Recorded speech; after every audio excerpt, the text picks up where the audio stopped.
अब इनका कॉन्फ़िगरेशन करने जा रहे हैं, तो कुछ नहीं करना है आपको। ये 54 है, इसमें हमेशा 2 आएगा, ध्यान रखिए, 2 लिखते जाइए। अब देखिए वेरिएबिलिटी यहाँ है, तो केवल 3 में ध्यान रखिए, ये बात मैं यहाँ लिख दे रहा हूँ। एक तो 58, 64 और 71, यही एक्सेप्शन। इन तीनों में डी में 1 आता है, बाकी सब एलिमेंट के डी में आपको कुछ नहीं मिलेगा, 0 0 0। केवल 3 में ध्यान रखिए, 58, 64 और 71, इनमें डी में आपको एक इलेक्ट्रॉन दिखाई देता है। अब आप देखिए इसका 54, इसमें 2 आ गए, 56, 57, और कर किसका रहे हैं, 58 का एक बचा, जो बचे वो एफ में डालते जाओ। 59 का कर रहे हैं, तो 54 और 2, 56, 3 बचे। 64 का कर रहे हैं आप, तो 54 और 3 कितने हो गए, 57, और 64 में कितने बचे, ठीक है। तो इस प्रकार से आप इसे करते जाइए। जैसे 70 का कर रहे हैं, तो 54 और 2 कितने हो गए, 56। 70 का कर रहे हैं आप, तो 56 हो गए, तो बचे कितने, आप सोचिए, है ना। ऐसी इसमें देख लो आप। तो आप ये ध्यान रखना, ये 3 एक्सेप्शन है, 58, 64 और 71, इनमें डी में 1 आता है, बाकी सबके अंदर डी के अंदर 0 है, और जो बचे हैं वो इसमें फिल करते जाए। हो गया क्लियर। तो ये था इलेक्ट्रॉनिक कॉन्फ़िगरेशन लेंथेनाइड सीरीज। अब थोड़ा इधर आए और नोट करके आपको बताएं एक बात बहुत ही इंपॉर्टेंट, कि जो मोस्ट स्टेबल फॉर्म होती है इसकी, या ऑक्सीडेशन स्टेट होती है, वो होती है +3। मतलब लेंथेनाइड जो है जनरली L+3 इस फॉर्म में मिलता है, लेकिन कभी कभी क्या देखोगे आप, +2 और +4 ऑक्सीडेशन स्टेट भी आपको मिल जाता है। कब मिलेगा, अगर आपको ऐसा लगे कि 2 या 4 इलेक्ट्रॉन निकालने के बाद इसमें ऐसी अगर स्टेट आ जाए, हाफ फिल्ड या फुल फिल्ड या अनफिल्ड। अगर एफ के अंदर ये आ जाए, आप जानते हो हाफ फील्ड फुल फील्ड क्या होते हैं, मोर स्टेबल। तो अगर 2 या 4 इलेक्ट्रॉन निकालने के बाद लास्ट में ऐसा आ जाए, तो इनका L+2 और L+4 फॉर्म जो है ये भी देखने में मिलता है। जैसे एग्जाम्पल बताते हैं, पहले इसको लिख लीजिएगा।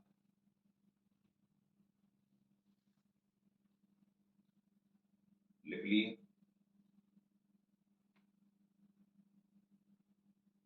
देखो 2 एग्जाम्पल ले रहे हैं। एक ले रहे हैं हम सीरियम, इसको अगर आप +4 स्टेट में लो, सीरियम का कितना होता है, 58।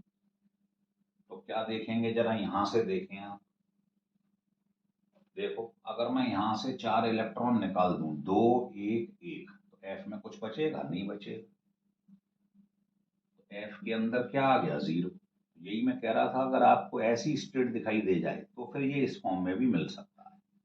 तो सीरियम +4 स्टेट में रहना पसंद करेगा, है ना, क्योंकि ये इसकी स्टेबल फॉर्म है। अगर लास्ट में ऐसा आ जाए, ऐसे ही आप दूसरा ले लीजिए, यहां से आप उठा लीजिए दूसरा 65 वाला। तो 65 को अगर आप देखें तो क्या मिलेगा, जरा देखें। 65 में से आपने 4 इलेक्ट्रॉन निकाल दिए, है ना। एलिमेंट का नाम याद रखने की जरूरत कुछ भी नहीं, कुछ भी मान लो आप, एक्स मान लो, है ना। तो ये जो है +4 स्टेट में क्या होगा, इसमें से आप देखिए 54 और 2, 56, 56। अब इसमें कितने बचेंगे, आप सोचिए, 9। अब आपने इसमें से 4 निकाल दिए, 2 यहां से 2 यहां से, तो लास्ट में क्या बचेगा बताइए, क्या बचेगा, एफ के अंदर 7 आ गया ऐसा। तो जिनमें 4 इलेक्ट्रॉन निकालने पर ऐसा आ जाए, या 2 इलेक्ट्रॉन निकालने पर ऐसा आ जाए, तो समझ लेना वो +4 या +2 स्टेट में मिलेंगे। जैसे अगर ये तो हमने +4 वाले लिखे हैं, अगर हम देखें 63 को, मान लो ये y है, वैसे ही मान लिया है, एलिमेंट, इसको अगर आप +2 स्टेट में लो तो जरा देखना क्या आ रहा। 63 वाले का कॉन्फ़िगरेशन करिए पहले, एक्सेप्शन तो है नहीं, तो आप ऐसे लिख के बैठ जाओगे। देखो इसमें 2 एक्सेप्शन है नहीं तो 0, 54 और 56। अब बताओ 56 इसमें कितने बचे 7। अब इसमें से 2 इलेक्ट्रॉन निकाल दो लास्ट से, तो बताओ क्या बचे। ये आ गया नहीं आ गया। तो जिसमें से 2 निकालने पर या 4 इलेक्ट्रॉन रिमूव करने पर ऐसा दिखाई दे जाए सिस्टम, तो वो आपको 2 या 4 ऑक्सीडेशन स्टेट में भी दिखाई देगा। बट जनरली लेंथेनाइड की स्टेबल फॉर्म +3 हो। और क्लियर पे खूब पूछे जाते हैं पेपर में, तो ध्यान रखिए। 58, दूसरा था 65। ये जो एलिमेंट है मान लो X और Y है, तो इनकी तो +4 ऑक्सीडेशन स्टेट आपको स्टेबल दिखाई देती है, इसमें मिलेंगे। और 63 और 70 वाले मान लो ये Z है ये P है, तो इनकी जो +2 वाली फॉर्म होती है वो बहुत स्टेबल होती है, तो ये इसमें रहना पसंद करते हैं। हो रहा है क्लियर, लिख लो।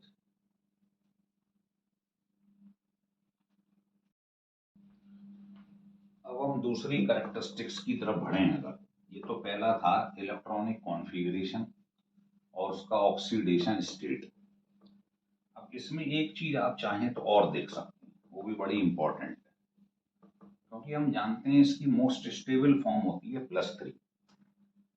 तो लेंथेनाइड जो है +4 से आना चाहेगा इसकी तरफ, क्योंकि ज्यादा स्टेबल तो ये होती है। तो देखिए +4 से +3 क्या हो रहा है, इसका रिडक्शन।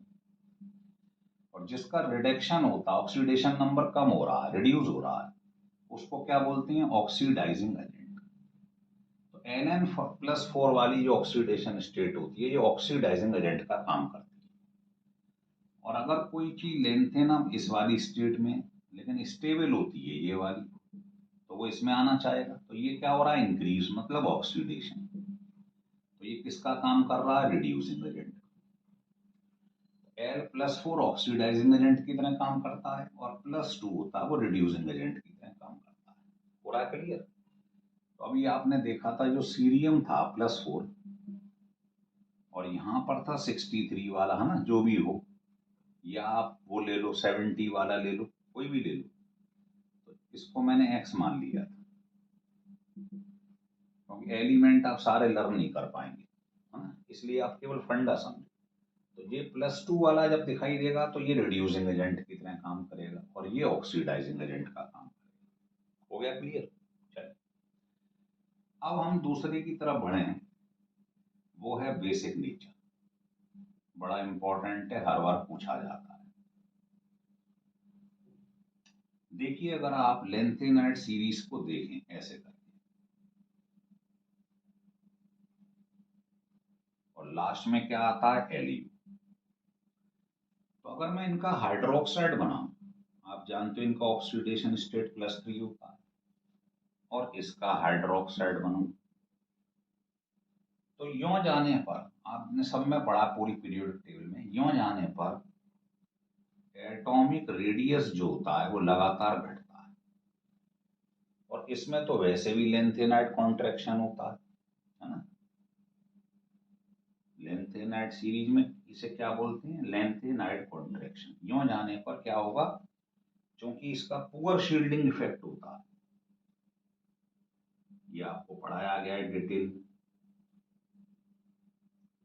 शील्डिंग इफेक्ट का ऑर्डर क्या होता है, SPDF। तो D और F वालों की पुअर शील्डिंग होती है ना। तो हमने आपको बताया अगर Z इफेक्टिव ज्यादा है और शील्डिंग पुअर है, शील्डिंग इफेक्ट, तो शील्डिंग क्या करता है, ये देखो समझ लो। दो इफेक्ट काम करते हैं, हमेशा ध्यान रखिए। ये न्यूक्लियस है, ये इलेक्ट्रॉन है, तो ये चाहता है इसको अट्रैक्ट करे, अट्रैक्ट करे, इसको बोलते हैं Z effective, effective nuclear charge. लेकिन जो इनर शेल के इलेक्ट्रॉन होते हैं वो चाहते हैं कि ये इसको अट्रैक्ट नहीं कर पाए, तो तो ये क्या करते हैं, सेम चार्ज है तो रिपल्शन स्टार्ट कर देते हैं, मतलब इसको अट्रैक्ट होने से रोकते हैं। तो जो रिपेलिंग पावर होती है उसी को बोलते हैं स्क्रीनिंग इफेक्ट या शील्डिंग इफेक्ट। अब आप सोचिए एफ वालों की शील्डिंग पुअर है, मतलब ये रिपेल नहीं कर पा रहे, तो इसका मतलब जेड इफेक्टिव ज्यादा खींच पा रहा, और ज्यादा खींचेगा तो साइज कॉन्ट्रैक्ट हो जाएगा, है ना, उसे कहते हैं लेंथेनाइड कॉन्ट्रैक्शन। तो चूंकि ये लेंथेनाइड एफ ब्लॉक में आते हैं, इनकी शील्डिंग पुअर है, तो जेड इफेक्टिव शील्डिंग इफेक्ट से ज्यादा है, इसलिए इनका साइज कॉन्ट्रैक्ट कर जाता है, इसी को लेंथेनाइड कॉन्ट्रैक्शन कहते हैं। तो जब हम आगे जाएंगे left to right in a period, तो क्या होगा, धीरे धीरे साइज कम होता जाए। साइज कम होगा तो आपने पढ़ा है फोर्स का साइज से क्या रिलेशन होता है ना, Q1 Q2 ऐसे लिख देते हैं ओवर आर स्क्वायर। तो साइज कम होगा तो फोर्स बढ़ जाएगा, तो इन दोनों के बीच में फोर्स ज्यादा लग रहा है, फोर्स ऑफ अट्रैक्शन, तो ओ एच आसानी से बाहर अलग नहीं हो पाएगा। जबकि बेसिक नेचर का मतलब होता है ओ एच का रिलीज होना, जितनी जल्दी बाहर निकल जाए, है ना। तो आप देखोगे इसमें अंदर साइज क्या है, कम है, साइज कम है तो फोर्स ज्यादा है ना। लेकिन यूं जाने पर साइज और कम होता जा रहा है, साइज कम होता जा रहा है तो फोर्स बढ़ता जा रहा है, फोर्स बढ़ता जा रहा है, इसका मतलब ओ एच आसानी से रिलीज नहीं होगा, तो इसका बेसिक नेचर कम हो रहा है। तो यूं जाने पर आप देखोगे बेसिक नेचर है वो क्या हो रहा है, डिक्रीज। रीजन समझ में आ रहा है। यूं जाने पर साइज लेंथेनाइड कॉन्ट्रैक्शन की वजह से क्या हो रहा है, या पुअर शील्डिंग की वजह से क्या होता है, कॉन्ट्रैक्ट हो रहा है, कम होता जा रहा है। साइज कम होगा, फोर्स ऑफ अट्रैक्शन बढ़ेगा, इन दोनों में अट्रैक्शन बढ़ेगा तो ओ एच आसानी से रिलीज नहीं होगा, जबकि बेसिक नेचर का मतलब है ओ एच का जल्दी बाहर निकलना। तो इसका बेसिक नेचर क्या है, लीस्ट है इस लाइन के अंदर।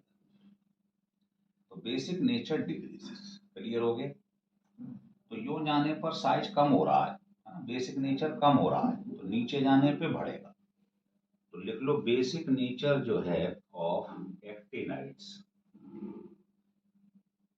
इनके जो हाइड्रोक्साइड है वो क्या होगा, वो बढ़ेगा। तो आप क्या है, आप जब लेंथेनाइड से एक्टिनाइड की तरफ जाएंगे तो बेसिक नेचर बढ़ेगा, और अक्रॉस द ऐसे जाएंगे पीरियड तो बेसिक नेचर कम होता जाएगा। पूरा क्लियर। तो ये क्वेश्चन पेपर में हर बार आता है, एक ये वाला, एक साइज वाला। अब लेंथेनाइड कॉन्ट्रैक्शन से आप क्या देखोगे, यूं जाने पे साइज कम हो रहा है, लेकिन साइज में बहुत माइन्यूट सा चेंज आता है, बहुत ज्यादा डिक्रीमेंट नहीं होता है। इसलिए आप लेंथेनाइड्स को क्या कर सकते हैं, इनकी प्रॉपर्टी बहुत सिमिलर होती है, उनको आसानी से अलग नहीं कर सकते हैं, सेपरेबल नहीं होते हैं लेंथेनाइड्स। कोई पूछे क्यों, तो आप बताएंगे ड्यू टू लेंथेनाइड कॉन्ट्रैक्शन और poor shielding effect of lanthanide element, क्या होगा, डिफरेंस ऑफ साइज क्या होता है, बहुत स्मॉल होता है, और साइज स्मॉल होगा तो आप लेंथेनाइड्स जो हैं उनको आप सेपरेट नहीं कर पाएंगे, है ना। ये लिख लीजिए, फिर आगे बढ़ते हैं। हो गया क्लियर यहाँ तक। तो ये था बेसिक नेचर। साइज मैंने आपको बता ही दिया है, लेंथेनाइड कॉन्ट्रैक्शन की वजह से क्या होता है, सिकुड़ता जाता है। चाहो तो एक चीज और भी लिख लो, इंपॉर्टेंट है कि ड्यू टू लेंथेनाइड कॉन्ट्रैक्शन क्या होता है। तो पहला, आप जो डी ब्लॉक में 4D सीरीज पढ़ते हैं और 5D सीरीज पढ़ते हैं, इनका साइज क्या होता है, ऑलमोस्ट इक्वल होता है। पढ़ा भी है आपने पहले, डी ब्लॉक में क्या होता है, सिमिलर होता है। दूसरा ये है, अभी अभी मैंने आपको बताया है कि जब लेंथेनाइड में आगे बढ़ते हैं तो साइज में बहुत ज्यादा डिफरेंस नहीं होता है, तो due to very small difference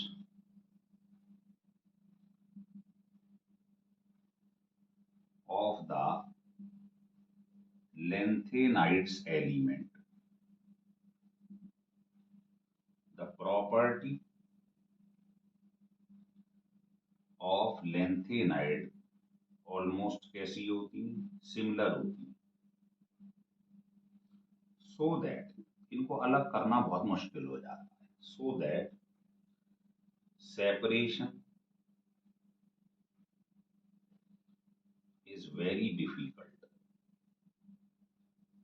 ये पूछा गया है, मैं इसलिए बता रहा हूँ आपको, है ना। तो साइज में ज्यादा डिफरेंस नहीं होता लेंथेनाइड में, इसलिए इनकी प्रॉपर्टी क्या होती है, लगभग सेम होती है लेंथेनाइड्स की, इसलिए इनको अलग करना बड़ा मुश्किल होता है। और तीसरा मैंने बेसिक नेचर अभी बता ही दिया था आपको, है ना। यूं जाने पर बेसिक नेचर जो होता है वो क्या होता है, बेसिक नेचर डिक्रीजेस। क्यों हो रहा है वो आप समझ ही गए, है ना, अभी मैंने आपको बता ही दिया, बार बार क्या समझाएं। तो लेंथेनाइड कॉन्ट्रैक्शन के अगर कभी पूछ ले यूजेस तो आप बता सकते हैं आसानी से। इसके बाद में हम देखते हैं मैग्नेटिक प्रॉपर्टी।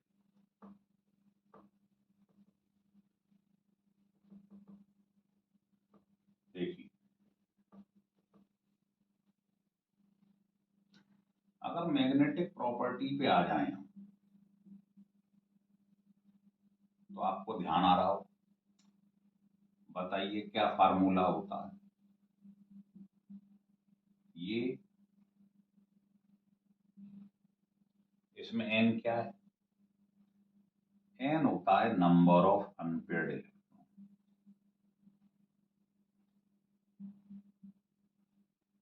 तो आप देखोगे जो 4f0 वाला होता है या 4f14 होता है, तो बताओ एफ में एक भी इलेक्ट्रॉन नहीं है, इसमें एफ फुल फिल्ड है, तो इनमें कोई अनपेयर्ड होगा, नहीं होगा।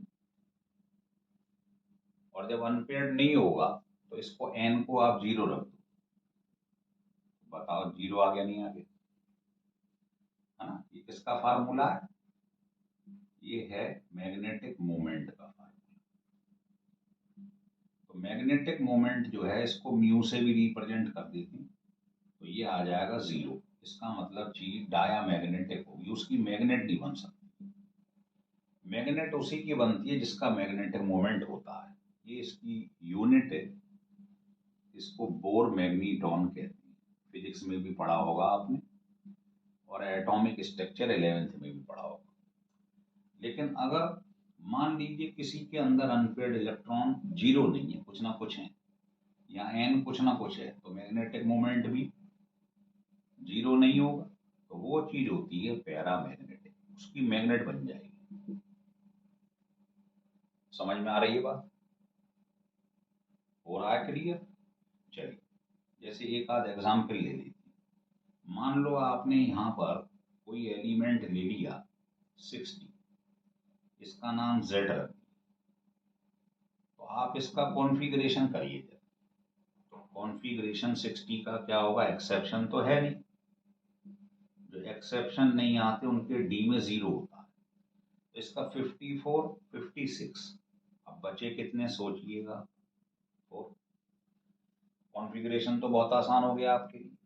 अब पेपर में आया, आप बताइए साहब कि इसके अंदर मैग्नेटिक मोमेंट क्या होगा। तो Z का कॉन्फ़िगरेशन तो ये है, तो Z+2 का क्या होगा, दो इलेक्ट्रॉन निकाल दो, ये आ गया। अब तुम जानते हो F सबशेल में 7 ऑर्बिटल होती हैं, 1 2 3 4 5 6 7। अब इनमें 4 इलेक्ट्रॉन फिल करने हैं बॉन्ड्स के हिसाब से, तो 1 2 3 4, और ये चारों ही कैसे हैं, अनपेयर्ड हैं। अब इसमें n की जगह आप 4 पुट कर दो,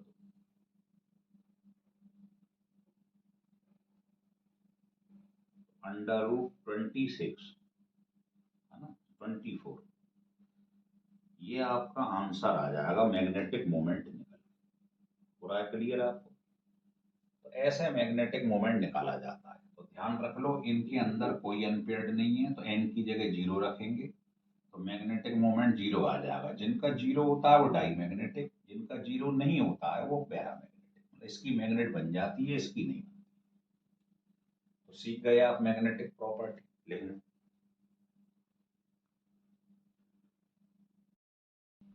हो गया क्लियर यहाँ तक।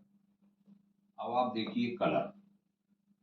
तो कलर के बारे में आपको एक दो चीजें बताएंगे। पहली बात तो ये है, जो कलर होता है वो इनका होता है सिल्वरी वाइट लैंथेनाइड्स का, ये कलर होता है जर्नली। लेकिन जो लैंथेनाइड प्लस फ्री फॉर्म में होता है ये कलर देते हैं डिफरेंट कलर। समझ में आ रहा है? ये डिफरेंट कलर देती हैं जो प्लस थ्री फॉर्म में होती हैं, चाहे वो सॉलिड स्टेट में हो या सॉल्यूशन की फॉर्म में। ये कलर देती हैं, क्यों देती हैं? ये देती हैं due to f f transition.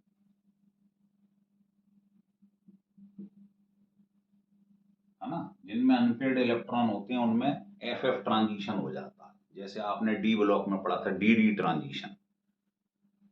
लेकिन दूसरी बात ये है कि अगर आपके पास में एफ के अंदर 0 इलेक्ट्रॉन हो या 14 हो, तो इसमें तो आपको मालूम ही है पेयर्ड है, तो ट्रांजिशन हो ही नहीं पाएगा, इसमें है ही नहीं, तो इनमें एफ एफ ट्रांजिशन जो है वो नहीं होता है, इसलिए ये कलर नहीं देती। Do not give colour. Clear हो रही है बात? तीसरी बात ये है कि अगर जो लैंथेनाइड के आयंस हैं उनके अंदर मान लो n इलेक्ट्रॉन बाहर, और या 14 माइनस n इलेक्ट्रॉन, है ना। अगर आप देखो इनके अंदर और इसके अंदर जो इलेक्ट्रॉन है लैंथेनाइड्स के अंदर, एक में n है एक में 14 माइनस n, तो आप देखोगे उनका जो कलर होता है वो सेम होता है। मतलब समझ में आई बात? है ना, कि अगर किसी के बाहर मान लो n इलेक्ट्रॉन है और दूसरे में 14 माइनस n है इलेक्ट्रॉन, तो उन दोनों का आप देखोगे 14 माइनस में 8 है, उसमें 14 माइनस 8 मतलब 6 इलेक्ट्रॉन है, तो जिसके बाहर 8 है या 6, अगर मान लो इसके अंदर 5 है और इसमें 7 है ना, 7 और 5 ये हो जाएगा 5 है, तो इसमें कितने हो जाएंगे? 9 हो जाएंगे। मतलब इन दोनों का सम 14 बैठना चाहिए, तो आप देखोगे इनके कलर सेम होंगे, सेम कलर हो, तो इनका सम ऐड कर दिया करो। एक में 8 इलेक्ट्रॉन है, दूसरे में 14 माइनस 8 मतलब 6 इलेक्ट्रॉन है, इन दोनों का सम 14 आ रहा है, तो समझ लो दोनों का कलर सेम हो। तो ये बड़ी प्रॉपर्टी इंपॉर्टेंट है, लिख लें इसे।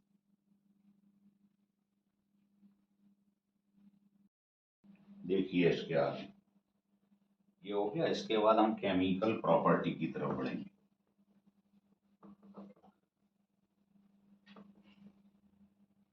केमिकल प्रॉपर्टी से पहले एक कैरेक्टरिस्टिक्स और देख लो आप, आयोनाइजेशन एनर्जी।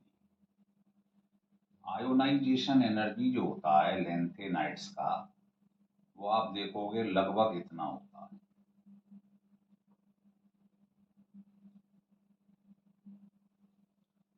और अगर सेकंड आयोनाइजेशन एनर्जी आप देखो तो ये होता है इतना।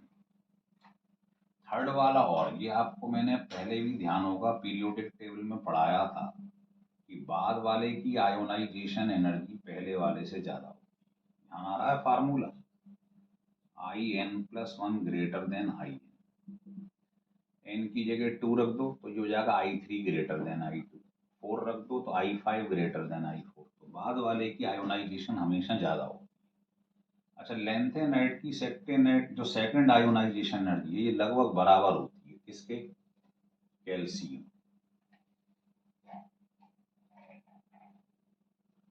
और जो थर्ड आयोनाइजेशन एनर्जी होती है लैंथेनाइड्स की, वो लगभग सिमिलर होती है एल्यूमिनियम की आयोनाइजेशन एनर्जी, इसीलिए इनको इनर ट्रांजिशन मेटल भी कहा जाता है या एफ ब्लॉक मेटल भी कहते हैं, क्योंकि इनकी कैरेक्टरिस्टिक्स देख रहे हो आप, मेटल से कैल्शियम एल्यूमिनियम इससे रिजेंबल कर रही है। अब हम हेडिंग डालने जा रहे हैं केमिकल प्रॉपर्टी।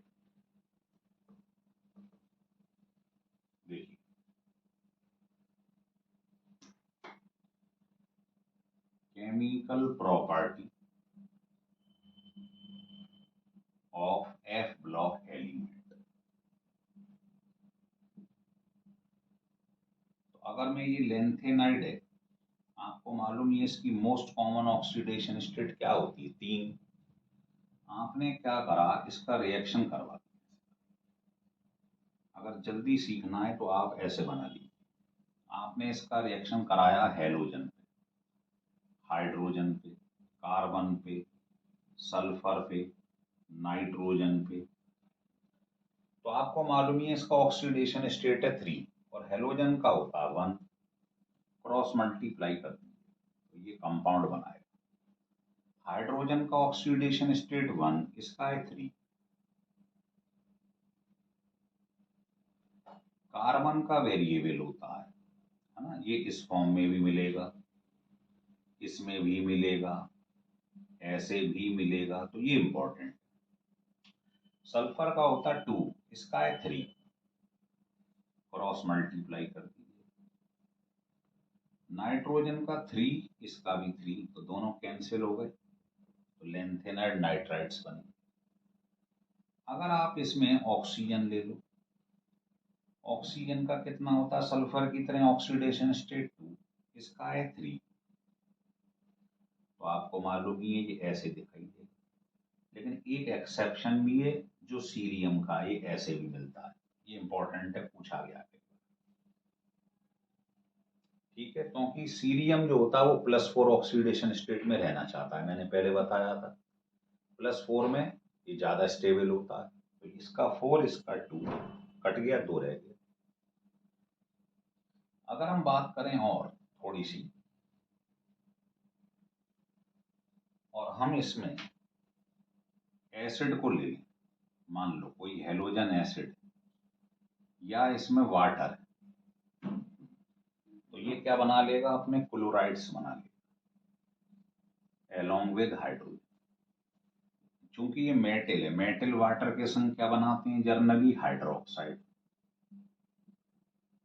और हाइड्रोजन रिप्लेस करते हैं। तो ये भी बड़ी 2 इंपॉर्टेंट प्रॉपर्टी।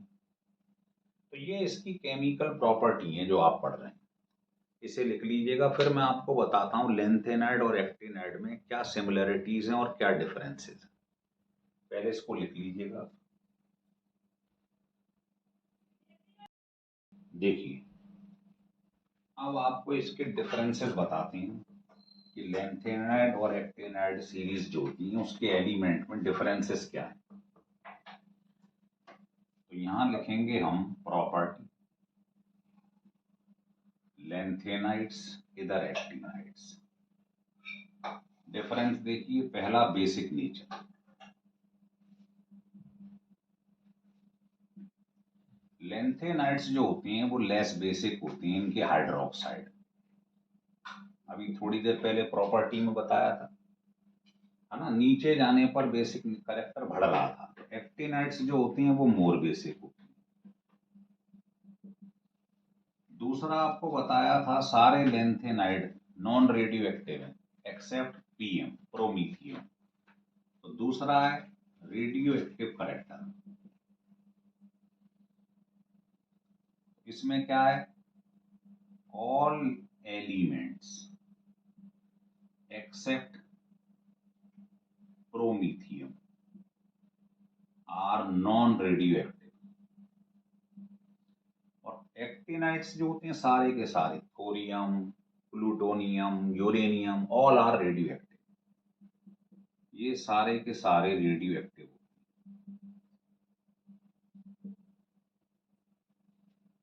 तीसरा, लेंथेनाइड्स के जो आयंस बनती है ये क्या होते हैं साहब, इसके जो सॉल्ट्स बनते हैं वो जर्नली आप देखोगे कलरलेस होते हैं। और जो एक्टिनाइड्स के आयंस बनते हैं, है ना, तो वो आप देखोगे जर्नली क्या होती हैं, वो कलरफुल होती हैं। तो ये 3 डिफरेंस हैं जो आपने इनके बीच में देखे। और सिमिलरिटीज क्या है भाई, तो पहला तो ये है कि जैसे लेंथेनाइड कॉन्ट्रैक्शन होता है वैसे ही एक्टिनाइड कॉन्ट्रैक्शन भी होता है ना। तो लिख लो आप, पहला क्या है, as lengthenide contraction there are actinide contraction। दूसरा कौन सा है साहब, दूसरा दोनों के अंदर, जैसे इसमें प्रोग्रेसिवली इलेक्ट्रॉन किस में फिल होते हैं, लेंथेनाइड में 4f में, और जो एक्टिनाइड होते हैं उसमें 4f में, इसमें 5f में होती है इलेक्ट्रॉन फिल होती है। तो दोनों में एंटी पेनल्टी शेल में f आता है, ये ध्यान रखिए। तीसरा ये है कि दोनों कैसे हैं, जो है रिएक्टिव मेटल, तो बोथ आर रिएक्टिव मेटल। हो रहा है क्लियर। तो सिमिलरिटियां हैं तो ये 3 लिख दो, डिफरेंसेस आए ये तीनों लिख लो। फिर मैं आपको बताता हूं इनका एक आध दो यूज जो बहुत पूछे जाते हैं।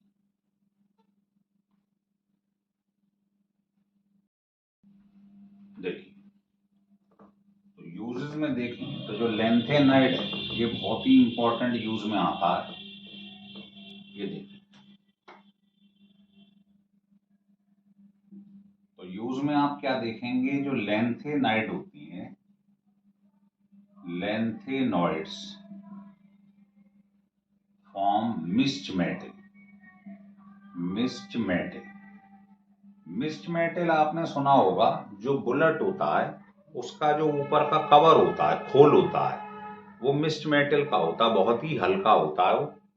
उसके अंदर पूछा जाता है कंपोजिशन, 95% तो होता है लेंथेनाइड और 5% के अंदर होता है iron, aluminium, calcium, sulphur, carbon, इस टाइप से। तो ये कंपोजिशन ध्यान रखना। और ये बुलेट का जो कवर बनता है ना, या जैकेट्स बनती हैं जो हल्की होती हैं, है ना, सेना के जवान पहनते हैं, वो मिक्स्ड मेटल का बना हुआ होता है। तो ये कई बार पेपर में पूछा गया है। अगर ये एफ ब्लॉक एलिमेंट का वीडियो आपको अच्छा लगा हो तो इसको सब्सक्राइब और लाइक जरूर करिए।